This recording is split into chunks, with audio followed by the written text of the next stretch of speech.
รักเกษตรประสานงานโดยนายพิชัยคงพิทักษ์คณะเกษตรมหาวิทยาลัยเชียงใหม่หมายเลขโทรศัพท์053944030ขอเชิญทุกท่านติดตามรับฟังได้ณบัดนี้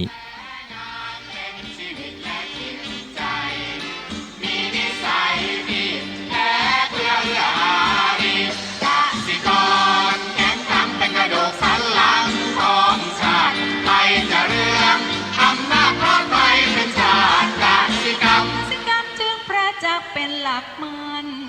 อาชีพสำคัญผู้ไทยที่ไรสีใครจะเก็บใครจะแข็งแรงทวีสวัสดีครับท่านผู้ฟังพบกับรายการเกษตรเพื่อชีวิตสำหรับวันนี้เสนอเรื่องต้องเปลี่ยน mindset ก่อนเข้าสู่รายการก็มีธรรมะมาฝากท่านผู้ฟังหัวข้อจากหนังสือพจนานุกรมพุทธศาสตร์ฉบับประมวลศัพท์เรียบเรียงโดยเทพเวทีประยุทธ์โตมหาจุฬาลงกรณราชวิทยาลัยพิมพ์เผยแพร่ปี2533หัวข้อธรรมะวันนี้คือบูรพบุรุษคำบูรพบุรุษก็คือคนก่อนคนรุ่นก่อนคนเก่าก่อนคนผู้เป็นต้นวงตระกูลหรือบรรพบุรุษอันนี้แปลได้หลายอย่างนะท่านผู้ฟังแต่คำที่ยกมานี่คือบุพบุรุษเนี่ยคือคนก่อนเนี่ย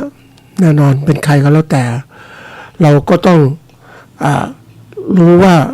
คนก่อนเขาทำอะไรมาก่อนเขาคิดอะไรมาก่อนแล้วเขาเจริญก้าวหน้าอย่างไรมาก่อนการที่เราจะอยู่กับปัจจุบันได้ดีเนี่ยเขาบอกว่าต้องรู้อดีตให้ดีรู้อดีตแล้วก็มองอนาคตแล้วก็อยู่กับปัจจุบันก็คือทำปัจจุบันเพื่อที่จะได้ความสำเร็จในอนาคตทีนี้คนก่อนๆเนี่ยก็ทำอะไรไว้เยอะแยะไปหมดเลยเราก็จะเขาเรียกว่าถ้าเรามีความคำนึงถึงให้ความสำคัญกับบรรพบุรุษหรือว่าบุรพบุรุษมาก่อนเนี่ยเราก็ต้องไปดูศึกษาท่านว่าท่านคิดอะไรท่านทำอะไรบ้างในโลกปัจจุบันที่เราเจริญก้าวหน้าเนี่ยก็ได้จากบรรพบุรุษที่ทำมาทั้งหมดไม่ว่าเป็นนักวิทยาศาสตร์นักคณิตศาสตร์นักเคมีต่างๆที่ทำมานะก็เขียนหนังสือเขียนอะไรต่างๆเนี่ยก็คือคนรุ่นเก่านะที่ทำแล้วเราก็ศึกษาเราเรียนก็ต่อยอดได้เร็วกว่าที่เราจะต้องคิดเองเพราะนั้นบางที่เราพูดถึงคำว่าพระพุทธเจ้านั้นท่านศึกษาถึงความจริงนะความจริงที่พระองค์ศึกษาได้ทั้งหมดเลยแล้วก็ท่านสอนความจริงให้กับเราสอนให้เราปฏิบัติแล้วก็สอนเราเรียนรู้ว่าจะทำยังไงถึงความจริง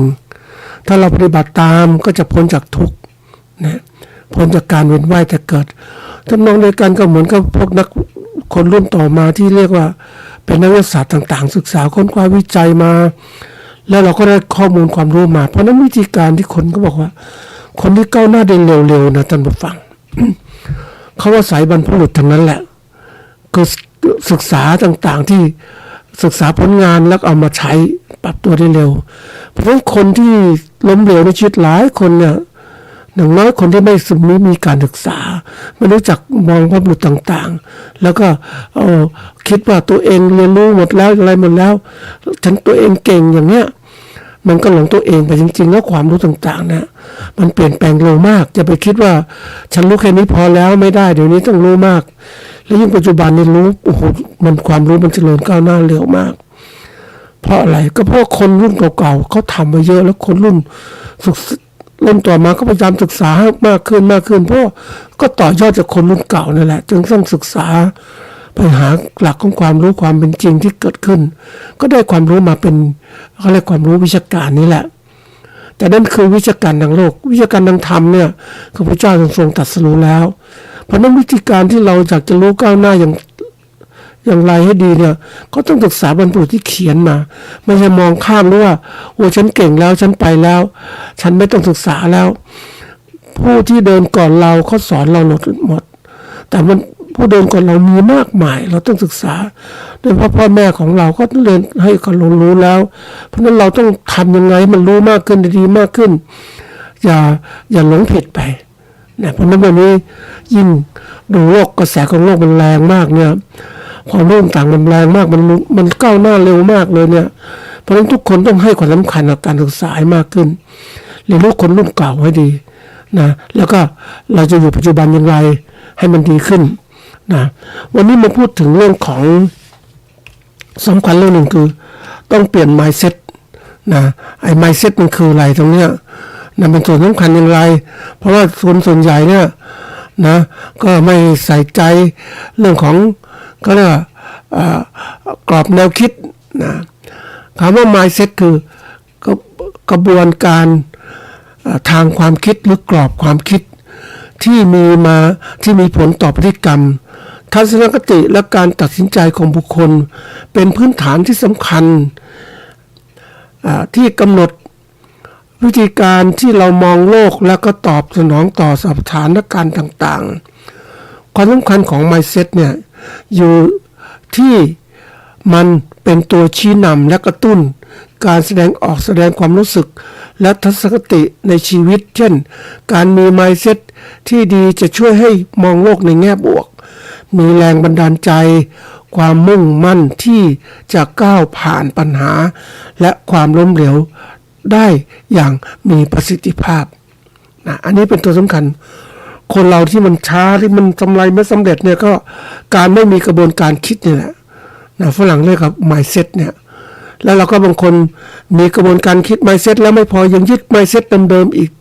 มันต้องเปลี่ยน mindset เลยเดี๋ยวนี้ที่เราไม่เจริญก้าวหน้าเนี่ยเพราะว่ามันไปติด mindset คือกรอบแนวคิดเดิมๆเหมือนเราทำนาก็คิดแบบทำนาค้าขายข้าวกับท่านี้อยู่อย่างเงี้ยแล้วรู้ไหมว่าวันนี้ขาดทุนอย่างไรเห็นไหมเพราะเราไม่ได้มองโลกข้างหน้ามันมีอะไรที่เกี่ยวข้องมากมายเราถูกกรอบความคิดดั้งเดิมมันครอบง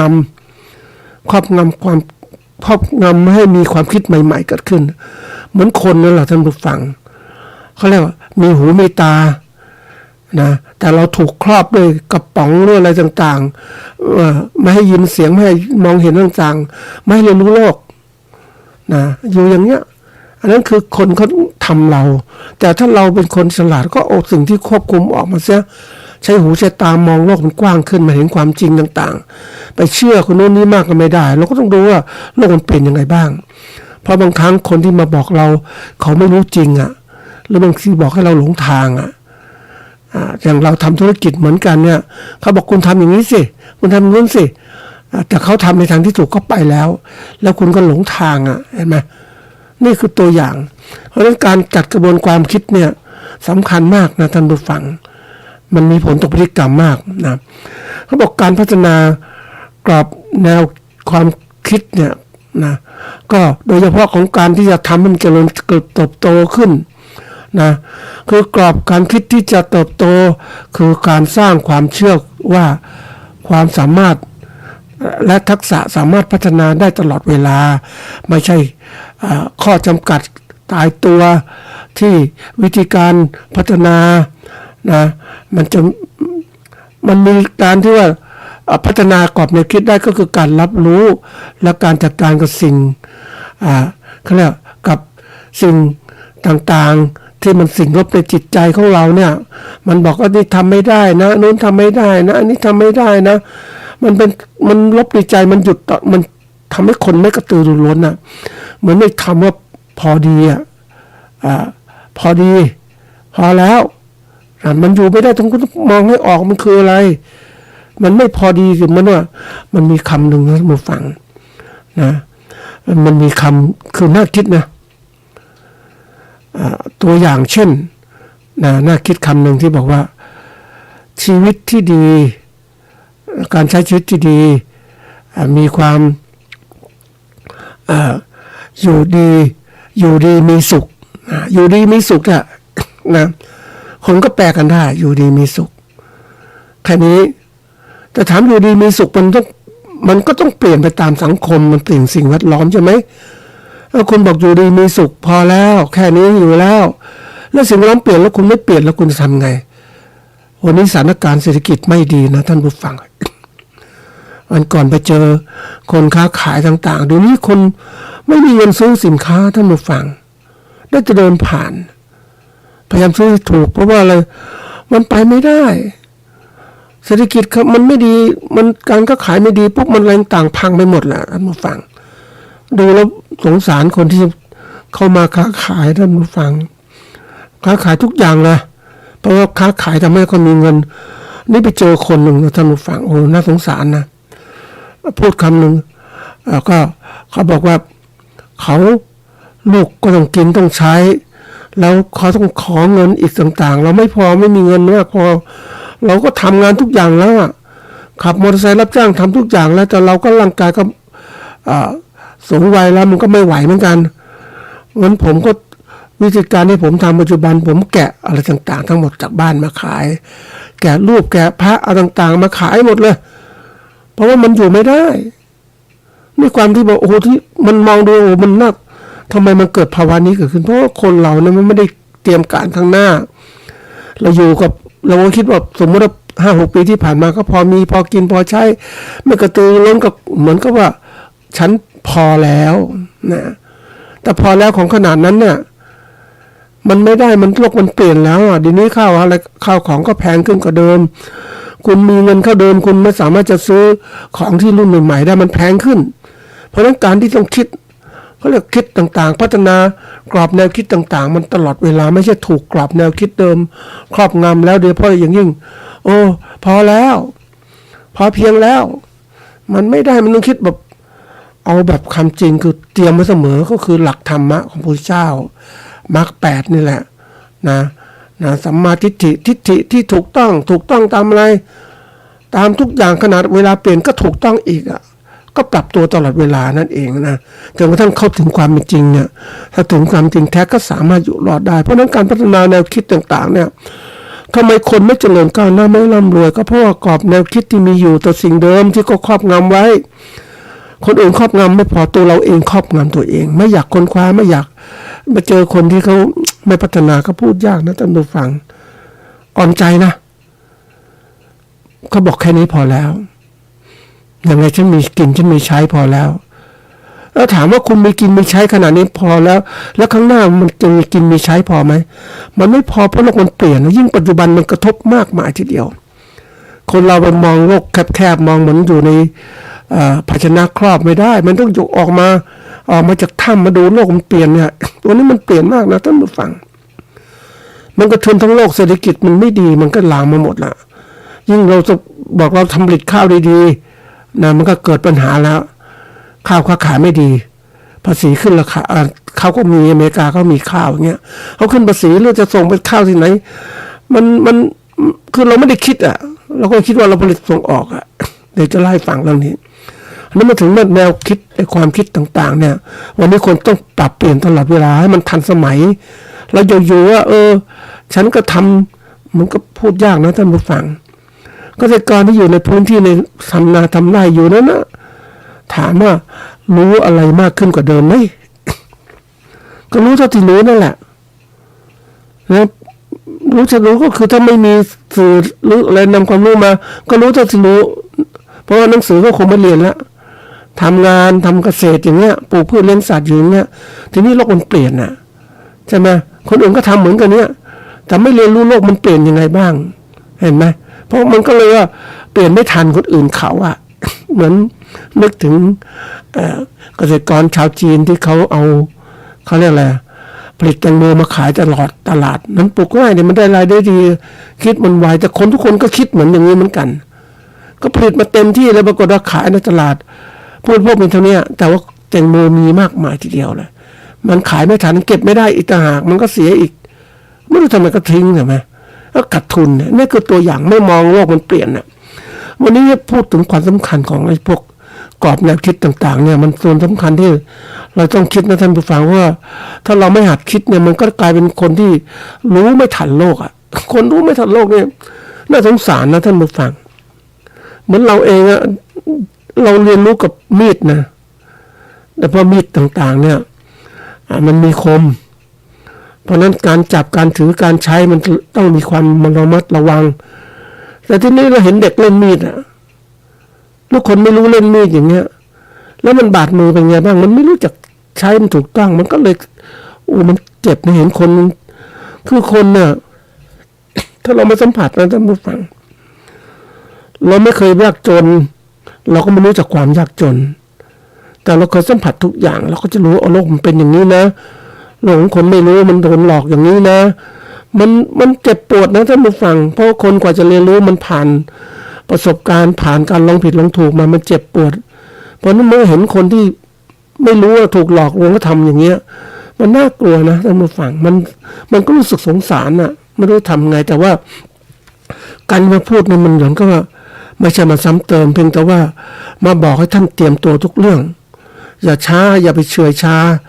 โลกมันไม่ใช่โลกที่สวยหรูเท่าไหร่แล้วท่านผู้ฟังเพราะว่าโลกนี้มันโลกที่แบบมีแต่ทุกข์ทั้งนั้นน่ะทุกข์นี่มีสำหรับคนที่ไม่รู้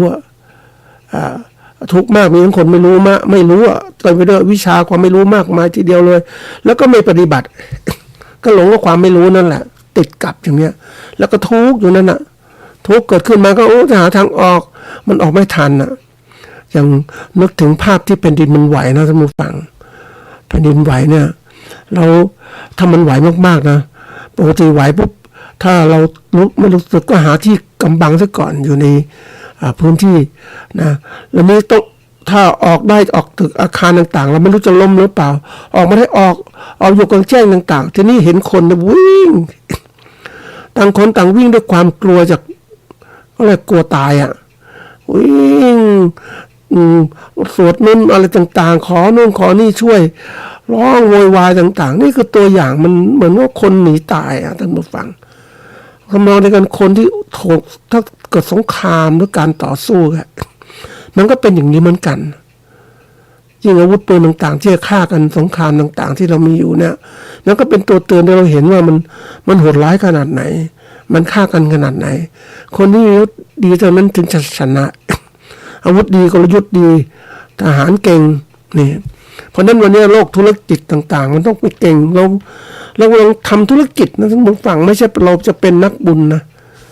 วันนี้ทุกอย่างมันเปลี่ยนไปหมดเพราะสมัยก่อนการเอื้ออาทรต่างๆมันมีมาก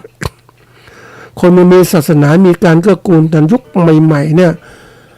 โลกมันเห็นแก่ตัวคนมันเห็นแก่ตัวมากขึ้นเพราะว่ามัน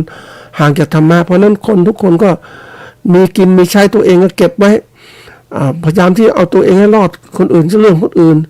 จะมีใครมาเอื้อทอนสงสารคนอื่นบ้างมันไม่ค่อยมีหรอกด้วยนอกจากคนจนด้วยกันคนลำบากด้วยกันทั้งช่วยกันแต่คนกลุ่มหนึ่งที่มันมั่งมีมันก็ไม่สนใจ เพราะนั้นเราต้องมาเปลี่ยนแนวคิดทำไมคนไม่เจริญก็แนวคิดเดิมๆมันมีอยู่วิทยุก็ไม่มีนะอยู่ขอบเดิมอยู่ในที่เดิมๆแล้ววันนี้มันต้องเรียนรู้โลกให้กว้างขึ้นถ้าเป็นไปได้ท่านผู้ฟัง เราต้องมีสถานี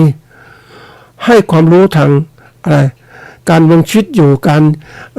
วิชาชีพที่ต้องพัฒนาให้มันทันกับโลก นะถ้าไม่ทันกับโลกมันลำบาก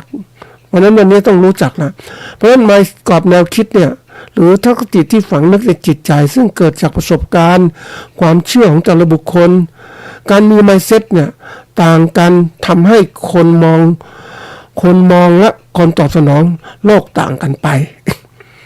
mindset กรอบแนวคิดของคนมั่งมีก็ตอบสนองความมั่งมีตัวเองคนไม่มีกรอบแนวคิดที่ดีมันก็ตกต่ำลำบากเพราะไม่มีความรู้ที่ดีพอ ก็เลยความสำคัญของตัวนี้สำคัญมากเราสังเกตคนที่เกิดขึ้นมาเนี่ยทำไมยากดีมีจนอะไรต่างๆแล้วเนี่ยบางคนก็บอกว่าเป็นเพราะกรรมเก่า วิบากกรรมนั่นก็ส่วนหนึ่งนะแต่อย่างโลนี้เราเกิดขึ้นมาปุ๊บเราต้องรู้ว่าไขว่คว้าคิดอย่างไรต้องเปลี่ยนแนวคิดต่างๆไม่ใช่คนบอกกรรมเรามีอย่างนี้ก็อยู่รับกรรมอย่างนี้ไปไม่กระตุ้นแล้วไม่เปลี่ยนนะมันไม่ได้เดี๋ยวนี้ต้องเปลี่ยนเพราะเราไม่รู้เกิดมายากดีมีจนแต่เราขอรีบพัฒนาตนเองเกิดมาแล้วใช้ชีวิตให้มันดีขึ้นรีบพัฒนาตนเองอย่าไปเฉื่อยชาบางคนเห็นแล้วมันก็ทุกข์เหมือนกันนะทำไมเขาไม่รู้ไม่จักจำตัวนะไม่รู้จักจัดการชีวิตตัวเองมันก็ลำบากอย่างนี้แหละถ้าเรารู้จักนี่ปุ๊บแล้วกรอบแนวคิดเป็นตัวสำคัญนะการพัฒนาตนเองเนี่ยเขาบอกว่าต้องปลูกแนวคิดกรอบแนวคิดที่เจริญก้าวหน้าตลอดเวลาประการแรกต้องตระหนักถึง นะเสียงลบในจิตใจตัวเองไม่ยอมรับว่า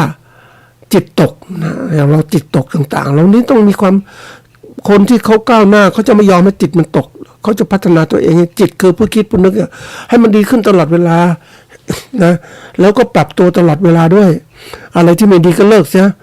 อันที่นี่คิดก่อนนะอันที่สองเป็นวิธีพูดกับตัวเองนะเหมือนกับว่าคิดแล้วในใจว่าแล้วก็พูดตัวเองว่ามันทำไงมันทำดีมันต้องได้ดีสิมาต้องคิดอย่างนั้นต้องคิดอย่างนั้น วันนี้มันไม่ดีๆก็อย่าเพิ่งท้อถอยทำต่อไปเพราะความไม่ดีของเรามันมีมากนะเขาคิดถึงละชั่วทำดีทำจิตใจให้ผ่องใสเนี่ยนะอันถัดมาคือเปิดใจรับข้อบกพร่องและวางแผนแก้ไขคือคนทุกคนมีข้อบกพร่องทั้งนั้นแหละเขาบอกมีข้อผิดข้อถูกมีตลอดเวลาเกิดขึ้นแต่เราทำไงให้มันทำถูกมากกว่าผิดนั่นคือการพัฒนานะแก้ไขตัวเองเสียมองโลกมองปัญหาต่างๆที่มันเกิดขึ้นมันเป็นการเรียนรู้แล้วก็แก้ไขอย่างเราเองสมมติว่าเราเองไม่เคยใส่ใจในการศึกษาเรียนรู้เราก็ต้องใส่ใจศึกษาเราเห็นว่าการเรียนรู้นั้นมันทำให้เราเก่งขึ้นกว่าเดิมสำเร็จในตรงนี้มันง่ายท่านผู้ฟัง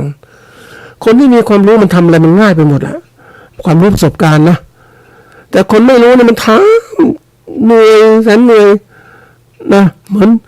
มันนึกถึงเอาง่ายๆนะท่านผู้ฟังมันนึกถึงมีโอกาสไปดูเขา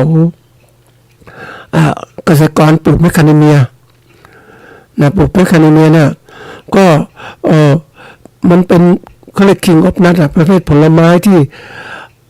มันเคี้ยวมันกินอร่อยแต่เปลือกนอกมันแข็งมากนี่ชาวบ้านเนี่ยเวลาจะกินพวกนี้มันก็ต้องใช้เครื่องมือแข็งทุบใช้ค้อนทุบใช้อะไรทุบมันกว่าจะทำได้ยากมากเลยมันทำให้แบบมันเจ็บมือด้วยเวลาค้อนทุบอะไรต่างๆนะให้มันแตกอ่ะแต่ไปเห็นเขาใช้เครื่องจักรนะท่านผู้ฟังเทไปพูดมันก็ออกมาแล้วทำให้เม็ดแมคคาเดเมียนัทนี่ออกมาสวยมากไม่แตกไม่สลายเอาเปลือกออกอย่างเดียวนี่คือตัวอย่างมันยากคนที่ไม่รู้เนี่ยก็จะยากแต่คนรู้เนี่ยมันจะง่ายนะรู้จักใช้เครื่องมือที่ดีขึ้นนะการฝึกฝนเรียนรู้อย่างต่อเนื่องสำคัญมากคนเราไม่ว่าจะเป็นเกษตรกรหรือผู้ประกอบการเกษตรก็ต้องเรียนรู้แต่บางคนเฉยบางคนไม่เรียนรู้พอแล้ว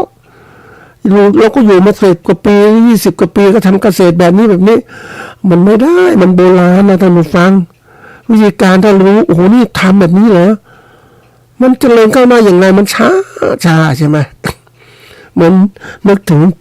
การเกี่ยวข้าวนะมาเกี่ยวด้วยเคียวทีละต้นต้นกล้าต้นข้าวเกี่ยวโอ้เป็นหลายไร่ทำไม่ไหวเหมือนกันนะท่านผู้ฟังแต่ทำไปแล้วดูมันลำบากขนาดไหนดีไม่ดีไอ้เคียวก็มาเกี่ยวมืออีกเกี่ยวนิ้วมืออีกแล้วมันยากอะแต่มันโอ้โหนี่ยุคนี้มันทันสมัยมากมันก็มีเครื่องเกี่ยวข้าวสบายแล้วนะนี่คือการเรียนรู้ถ้าเรามองโลกมันทันสมัยขึ้นมันจะเห็นเลยเขาบอกการมีกรอบแนวคิดวิธีคิดที่ดีมันช่วยพัฒนาทำให้เกิดสำเร็จได้ง่ายนะคนที่ไม่สำเร็จนึกตกแล้วก็ลำบากเพราะมันไม่คิดว่าจะมีแนวคิดอย่างนี้ถ้าเราเรียนโลกกว้างนะท่านผู้ฟังโอ้มันมีอะไรที่น่าสนใจมากกรอบแนวคิดต่างๆมันดีมากๆนะท่านผู้ฟังพอเปรียบเทียบเนี่ยมันเหมือนกับมองไปอดีตท่านผู้ฟังที่เราเป็นคนโง่คนไม่รู้แต่ปัจจุบันเรานักโอ้โหเรารู้มากเลยโอ้โหมันเห็นนู่นเห็นนี่ไปโอ้มันกว้างขวางนะท่านผู้ฟังมันมีอะไรที่ต้องเขาเรียกอะไรเราต้องเปลี่ยนนะท่านผู้ฟังถ้าไม่เปลี่ยนเนี่ยตกระกรรมลำบากทีนี้ในเรื่องนี้ที่มาพูดต้องเปลี่ยนอะไรเปลี่ยนต้องเปลี่ยนนะคำว่าต้องหมายความว่าถูกเลยเป็นคำกริยาว่าถูกคือต้องทำเลยนะแสดงความแน่ใจว่าต้องเปลี่ยนนะถ้ามันเปลี่ยนเนี่ยไม่เปลี่ยนกรอบแนวคิดที่มีต่อสิ่งใดสิ่งหนึ่งในการกระทำของเราเนี่ยมันเหมือนเดิมมันทำให้ฟังเวลาเราทำเรารู้ว่ามันผิดแล้วมันไม่ดีเนี่ยเราก็เปลี่ยนอ่ะจะดีไม่ดีตรงไหนไม่ใช่มีคำพูดคำหนึ่งบอกว่ามาตรฐานของเราอยู่ตรงไหนอยู่ที่ตัวเราคิดเองใช่ไหม ก็ไม่ใช่เราก็คิดว่าต้องมีตัวเปรียบเทียบทีนี้การจะเปรียบเทียบอย่างดีไม่ดีก็ดูธรรมะพุทธเจ้าที่ท่านสอนยังไงเนี่ยสอนยังไงเป็นตัวที่จะตั้งมาตรฐานไม่ใช่ว่าไปเชื่อคนนู้นนี่มามันไม่ถูกต้องมันก็ต้องดูมันมีทุกอย่างมีมาตรฐานของมันมาตรฐานยังไม่ถึงความจริงมันแค่ระดับหนึ่งแต่เราต้องปฏิบัติไปมันจะถึงความจริงนั่นเอง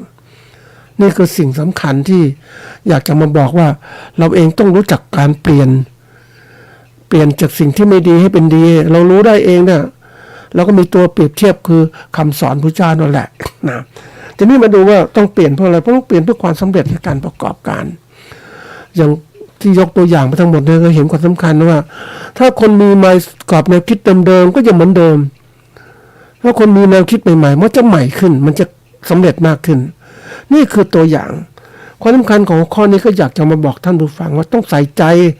เราต้องเปลี่ยนแปลงกรอบแนวคิดของเราตลอดให้มันสู่ทางที่ดีขึ้นนะแล้วก็นำให้ตระหนักว่าเราต้องนำการเปลี่ยนแปลงไปทางที่ดีอย่างเราก็รู้ว่าเฮ้ย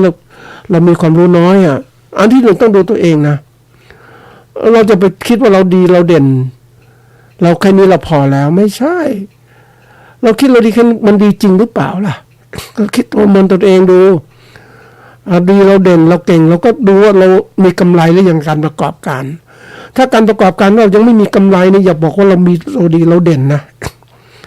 ทำอะไรทำทุกอย่างต้องมีกำไรเป็นตัววัดผลในฐานะที่เราเป็นนักธุรกิจเนี่ยอย่างพ่อแม่ครูบาอาจารย์ก็พูดว่าเราเกิดมาเนี่ยเราต้องใช้ทำชีวิตให้มีกำไรอย่าทำชีวิตให้ขาดทุนกำไรของเราคือการทำสมาธิให้มันมีมากขึ้นมันเห็นแนวทางสว่างในการที่เราจะพิจารณาเรื่องใดเรื่องหนึ่งได้นะเพราะนั้นคนเราไม่ทำชีวิตขาดทุนเนี่ยมันตัวว่าบอกเลยว่านั่นคือความไม่สำเร็จ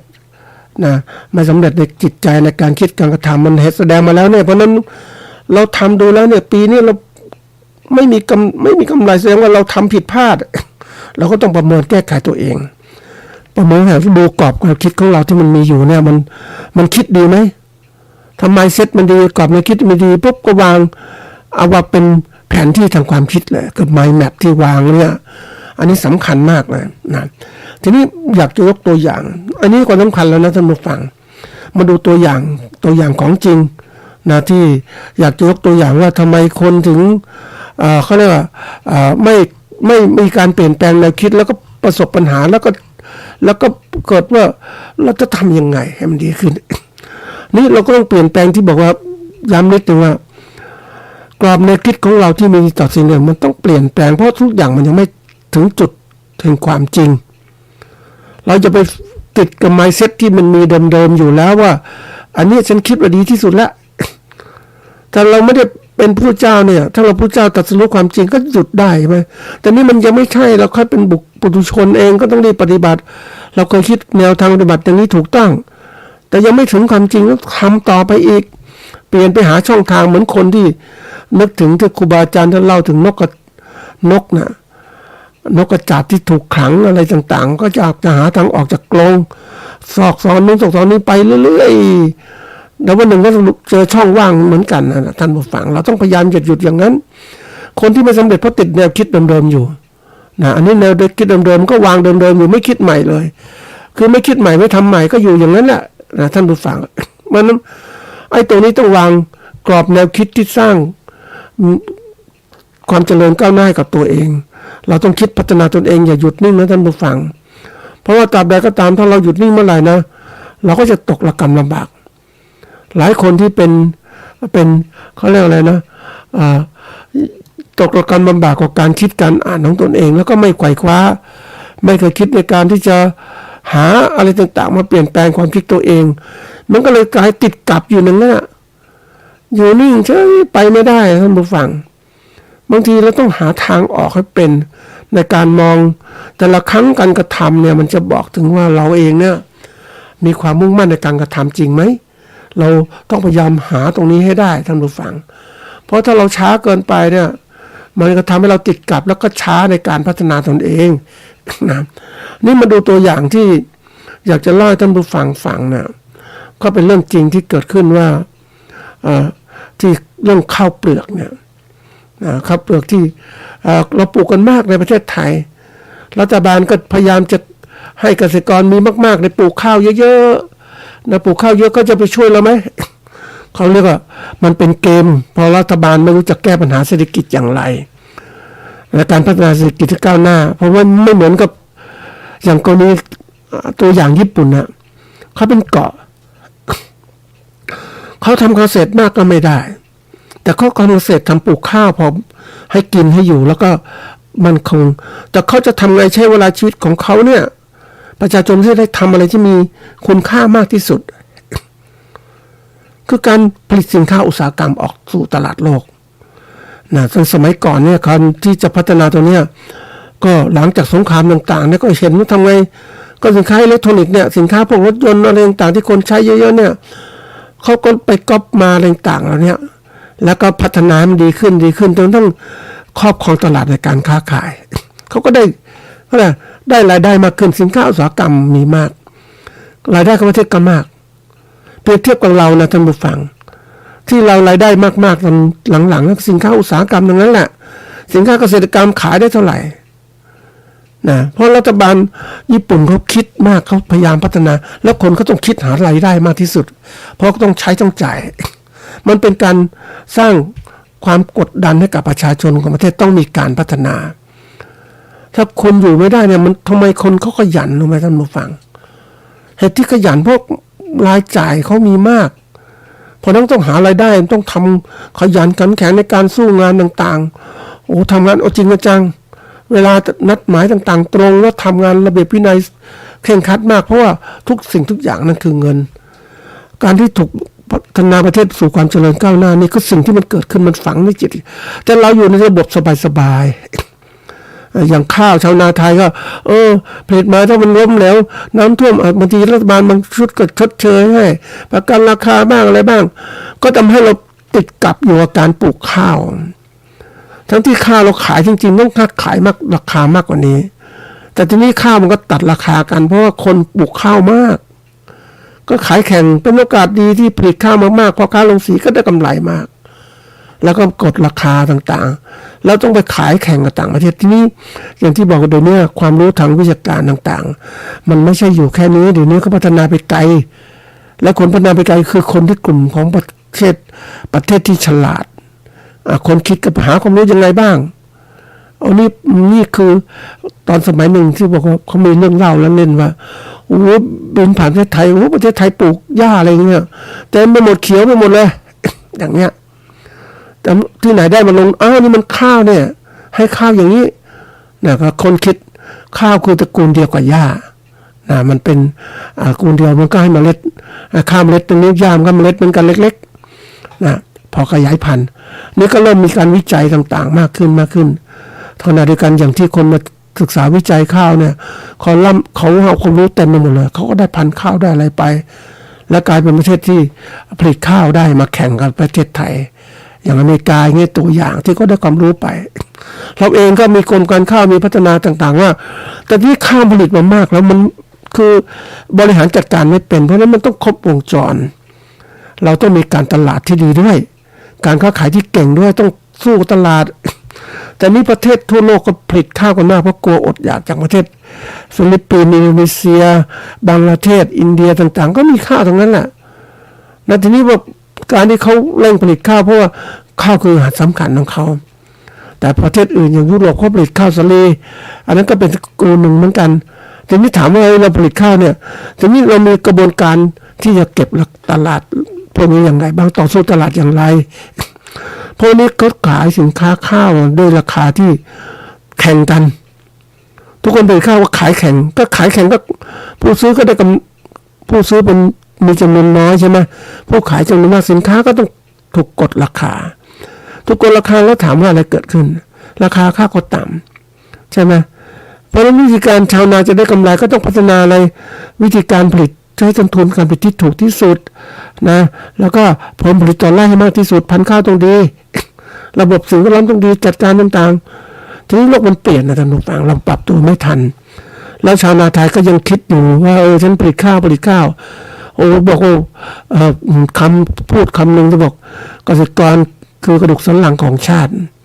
พยายามยกย่องเกษตรกรต่างๆแต่ทำคนกลุ่มหนึ่งที่ทำเกษตรกรจะอยู่ข้างหลังอ่ะกระดูกสันหลังใครจะสนใจนอกจากหลังปวดคือมาจะดูสนใจก็ประชาชนส่วนใหญ่ก็ผลิตข้าวกันมาเต็มไปหมดเลยแทนที่จะเอาคนกลุ่มพวกนี้ไปทำอย่างอื่นไปเข้าผลิตสินค้าอุตสาหกรรมมาแข่งกับประเทศอื่นๆบ้างเราไม่ได้ปรับตัวมานานมากเราคิดกับข้าวก็คิดแบบนี้เราอยู่อย่างนี้มาเพราะนั้นประชากรส่วนเกินที่ทำงานข้าวผลิตมามากผลิตขายก็ไม่ออกขายกัน คือขายออกได้กำไรน้อยอ่ะท่านผู้ฟังราคาข้าวตรงนี้ที่บอกว่ามันตะก่อนเนี่ยปีก่อนๆเนี่ยอย่างที่เคยไปสัมภาษณ์ก็7-8,000 9,000แต่ต้นทุนก็บอกว่า6-7,000 บาทต่อไร่ในแถวปทุมธานีเนาะแล้วมาถึงวันนี้ข้าวราคาตกมาเนี่ยนะมันเป็นอะไรที่แบบ68เนี่ย2568ราคาข้าวตกต่ำอย่างต่อเนื่อง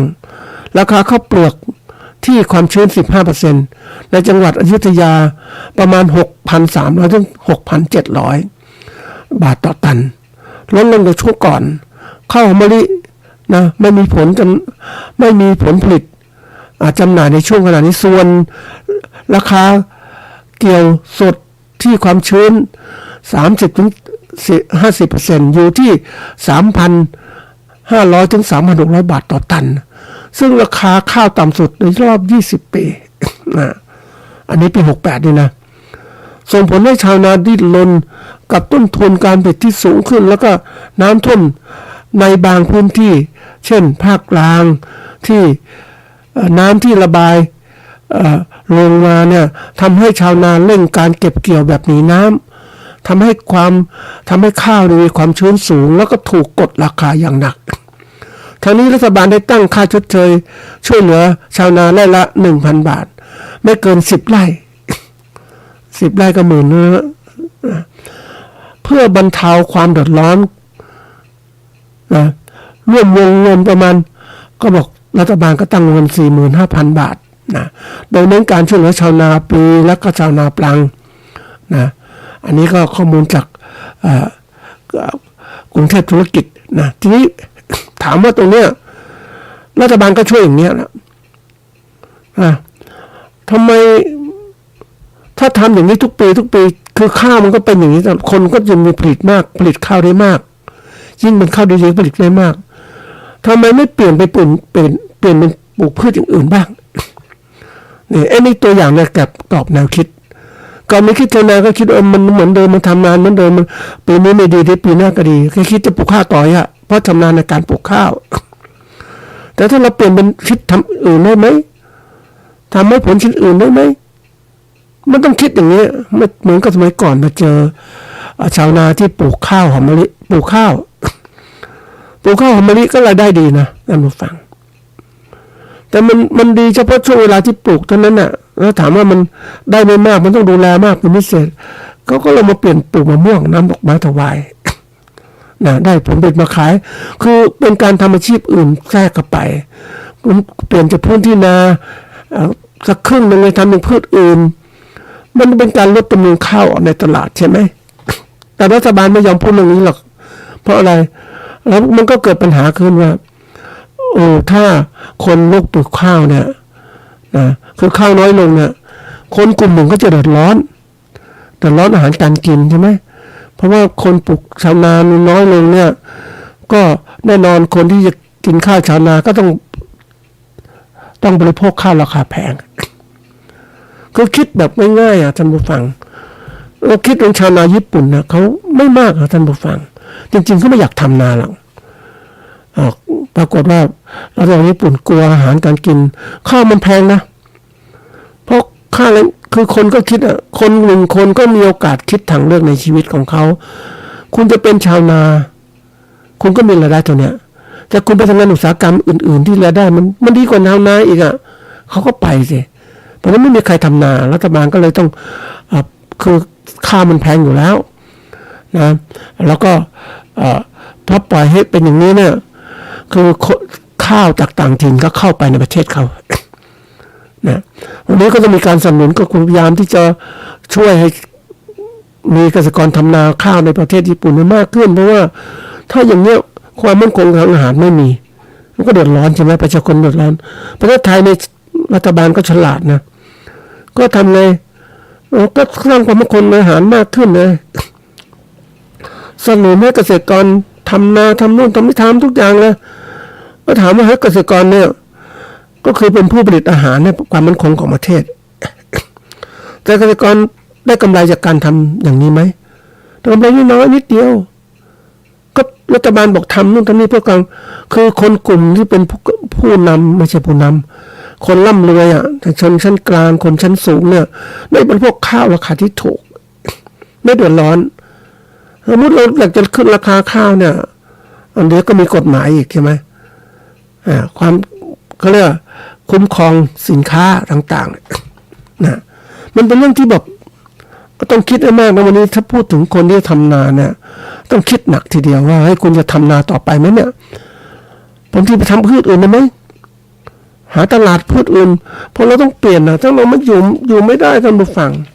นึกถึงเรื่องนี้เรื่องจริงนะนึกถึงเกษตรกรกลุ่มหนึ่ง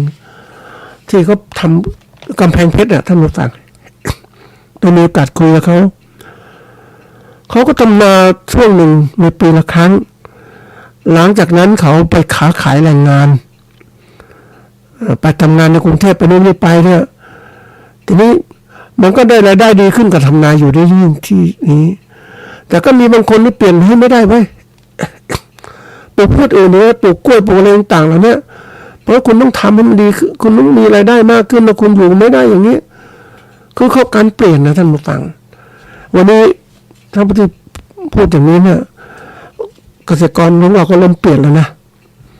บางคนไปเปลี่ยนอะไรปลูกยางพาราปลูกนู่นปลูกนี่ไปคือจะเปลี่ยนอะไรก็ต้องคิดให้มันรอบคอบดูให้มันชัดอย่างน้อยจะไม่ยากจนก็คือมีข้าวกินซะก่อนดูของเราเนี่ยถ้าเราทำนารายได้น้อยอย่างเงี้ย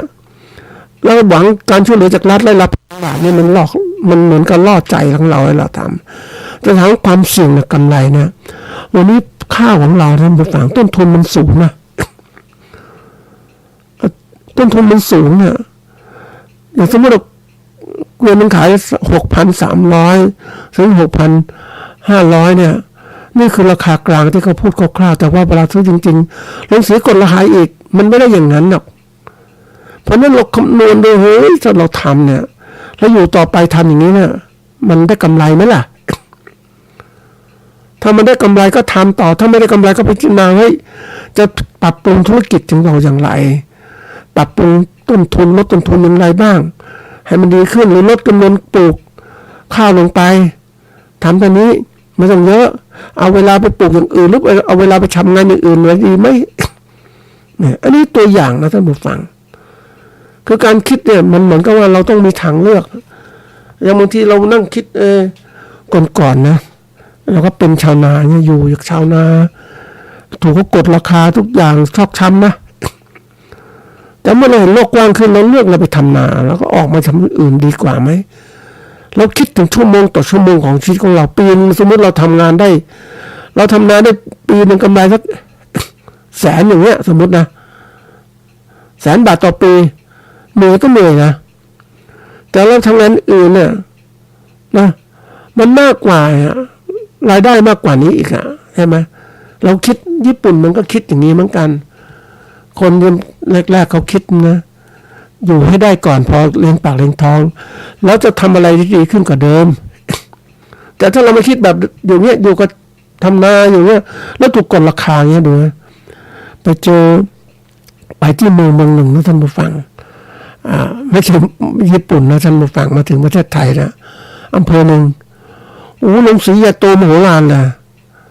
ชาวนาบ้านชาวนาก็ยังเหมือนเดิมอ่ะท่านผู้ฟังคือกำไรมาจากส่วนกลางถ้าคุณไม่คิดถึงการออกการค้าการขายนะคุณทำมาให้คนอื่นเขาร่ำรวยแต่คุณเองก็อยู่อย่างสมถะอย่างเนี้ยทำไมคุณไม่ค้าขายเองเห็นไหมบางคนบอกมีตลาดสู้เขาไม่ได้นะเราเห็นในธุรกิจเกษตรของประเทศไทยเนี่ยผู้ประกอบการเกษตรมันรวยๆทั้งนั้นแหละเราเองถ้าเราเป็นผู้ประกอบการหรือเป็นผู้ที่ทำนาเกษตรการเป็นเกษตรกรก็ปลูกพืชเลี้ยงสัตว์ส่งให้เขาน่ะแต่เขาก็รวยเอาเราก็อยู่พอมีพอกินพอใช้สบายใจ มันมัน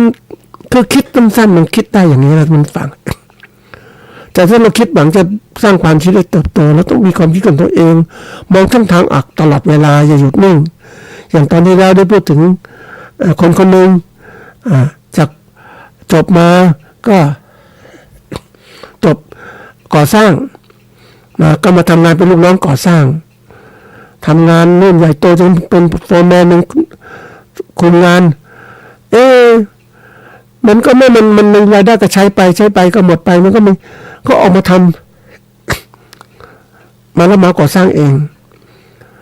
มันก็เหนื่อยเพราะว่าต้องเจอคู่ต่อสู้เจอนู่นเจอนี่ทำไปมันก็ต้องหางานเนี่ยเพราะงานมันแข่งกันเยอะมากคนมันเยอะเนี่ยมันแข่งกันพวกบริษัทรับเหมาก่อสร้างมันเยอะเอกชนก็มีหลายบริษัทก็จะนี่คนนี้ก็คิดกับอย่าเลยอย่าเป็นผู้ประกอบการเลยเราก็เป็นลูกน้องเหมือนเดิมดีกว่าใช้ชีวิตแบบเดิมสบายไม่ต้องคิดอะไรมากอยู่ไปอย่างเนี้ยคือมันคิดอย่างนี้มันก็คิดได้นะมาฟังแต่ถามว่าให้คุณคิดได้ดีหรือยังวันหนึ่งข้างหน้าคุณจะเป็นอะไรคุณเกษียณมาคุณอายุทำงานไม่ไหวแล้ว50-60 ปีคุณไม่มีงานแล้วคุณจะทำไงแล้วคุณจะมาหวังไอ้ตัวหนึ่งที่เรียกว่าค่ายังชีพของรัฐบาลที่ให้อันนี้ก็เป็นตัวหนึ่งนะท่านผู้ฟังที่ให้คือเครื่องกูลคนแต่ถามว่าคนบางคนมองครับ500 600 700 บาทหรือ 1,000 บาทแล้วแต่เนี่ยช่วยตัวเองได้ก็ไม่ตายแล้วแต่ถามว่าอย่าไปพึ่งอย่างนั้นอย่าคิดอย่างนั้นเราต้องคิดว่าเราต้องมีเงินเก็บเพราะนั้นนี้คุณต้องทำอะไรที่ดีขึ้นทุกขณะนี้ต้องหัดคิดว่าเฮ้ยต้องดีกว่าเดิมให้ได้มากกว่าเดิมอย่าไปพึงใจในสิ่งที่แบบจังหวะโอกาสนี้มันดีแค่นี้วันนี้มันเรื่องใหญ่นะท่านผู้ฟังเพราะคนเราเนี่ยมันเหมือนกับว่าติดกับความคิดเดิมๆอยากสบายวันนี้เขาบอกว่าการที่ประเทศไทยเนี่ยมันผลิตข้าวเป็นแหล่งสินค้าเกษตรหลายตัวมากเลยการผลิตข้าวต่างๆเนี่ยอย่างสมัยก่อนเนี่ยตัวอย่างนะพื้นที่ต่างๆเนี่ยผลิตอ้อยมันสำปะหลังข้าวต่างๆเนี่ยแล้วก็โพดอย่างเงี้ยอย่างป่าเขาต่างๆเนี่ยภูเขาภาคเหนือเนี่ยถูกทำลายไปปลูกข้าวโพดมากมายทีเดียวก็เพราะว่ามันง่ายมันปลูกเร็วแต่ถามว่าป่าไม้ถูกทำลายแล้วถามว่าข้าวโพดผลิตแล้วเป็นทำไรก่อนก็ส่งนอกไปให้เขาไปเป็นอาหารสัตว์ให้แทนที่เราจะเลี้ยงสัตว์เองอะไรต่างๆใช่ไหมแล้วก็ส่งสัตว์ไปขายดีกว่าไหมใช่ไหมเราผลิตแล้วก็พูดไปขายกันนี่แล้วก็ผลิตไก่มาขายเราไงมันไม่ครบวงจรนะการคิดอย่างเงี้ยมันเราคิดถึงบริษัทผู้ประกอบการที่เขาเลี้ยงผลิตไก่ขายในประเทศและต่างประเทศด้วยผลิตหมดเลยเพราะว่าเดี๋ยวนี้ไม่ว่าจะเลี้ยงปลาไม่ว่าอะไรทำส่งเพราะอาหารธุรกิจอาหารมันดีมากท่านผู้ฟังเป็นโอกาสที่ดีเพราะนั้นบางทีเรามามองไว้เราทำไมมันเป็นอย่างนี้เพราะเราไม่ได้คิดมันคำนึงถึงขายวัตถุดิบขายอะไรขายมันสำปะหลังส่งนอกให้เขาเป็นอาหารสัตว์อะไรเราไม่เคยแปรรูปต่างๆให้มันเกิดประโยชน์สูงสุดเพราะการเราบอกเราไม่มีทุนจริงทุนของเราเนี่ยคืออะไรรู้ไหมการคิดการอ่านการจัดการวิชาการของเราเนี่ยเราเรียนศึกษาน้อยมันก็มีทุนน้อยท่านผู้ฟังแต่เราต้องลงทุนการศึกษาให้มากขึ้นเปลี่ยนกรอบแนวคิดที่เรามีอยู่ในสิ่งต่างๆว่าเราเองเนี่ยจะต้องดีกว่านี้ไม่ใช่ว่าจมอยู่แค่นี้แล้วก็ติดกัดอยู่ที่นี้ก็ไม่เจริญก้าวหน้านั่นเองไม่มีใครมาสอนเรานะท่านผู้ฟังเราต้องสอนตัวเองตลอดเวลาว่าวันนี้เราทำกำไรได้ยังเหมือนชาวนาวันนี้ขาดทุนมาได้เท่าไหร่แล้วยังทำนาอยู่เลยต้องหาทางคิดว่าทำไงมันดีขึ้นนะมันต้องมีช่องทางดีขึ้นต้องเปลี่ยนอาชีพไปไหมหรือว่าทำนาก็ทำแต่ว่าขายข้าวเองได้ไหมต้องหัดคิดอย่างนี้วันนี้ทำไงตั้งกระบวนการผลิตข้าวขายสู่ผู้บริโภคโดยตรงเดี๋ยวนี้เราก็มีโลจิสติกส์เซอร์วิสที่มันเร็วมากๆเลยประการขายส่งสินค้าเนี่ยเราก็เปิดทุกอย่างเข้าถูกผ่านจากเราไปซื้อผ่านพ่อค้าคนกลางเราก็สามารถจะทำกำไรได้ต้องคิดละใช้กลไกเหล่านี้มาช่วยในการยกระดับการต่อรองราคาสินค้าข้าวระหว่างเราเกษตรกรผู้ผลิตข้าวกับเจ้าของโรงสีเดี๋ยวนี้คนที่เป็นเจ้าของสีรวยทั้งนั้นเราท่านผู้ฟัง ทุกที่เลยยิ่งไปดูโรงงานเจ้าของหนังสือเก่าๆรุ่นเก่าๆที่คนจีนก็ซื้อข้าวแหละไปดูนะท่านผู้ฟังที่เป็นโรงท่าเรือโรงสีข้าวแล้วก็ท่าเรือส่งข้าวไปขายประเทศจีนรวยขนาดไหนล่ะใหญ่โตมโหฬารนะวันนี้ก็เปลี่ยนไปทำอย่างอื่นแล้วแต่ถามว่าสิ่งที่เขาทำนั่นคืออาศัยช่องว่างช่องทางที่เขาทำรายได้นั่นคือสิ่งที่เกิดขึ้นการมีแนวคิดที่มีเนี่ยในการพัฒนาตนเองให้สู่กำไรนะขอให้ตั้งไว้อย่าหยุดนิ่งแล้วพยายามคิดตลอดเวลา1 ชั่วโมง1 นาทีที่เรามีอยู่จะทำไงให้มีกำไรสูงสุดของเราในการทำนะก็ฝากให้เป็นข้อคิดว่าเราเองหยุดไม่ได้แล้วท่านผู้ฟังเพราะวันนี้สถานการณ์ไม่ค่อยดีเศรษฐกิจก็ไม่ดีเราทำไงอยู่รอดอย่างไรนะแล้วมีโอกาสมาเล่าให้ท่านผู้ฟังต่อครับสวัสดีครับ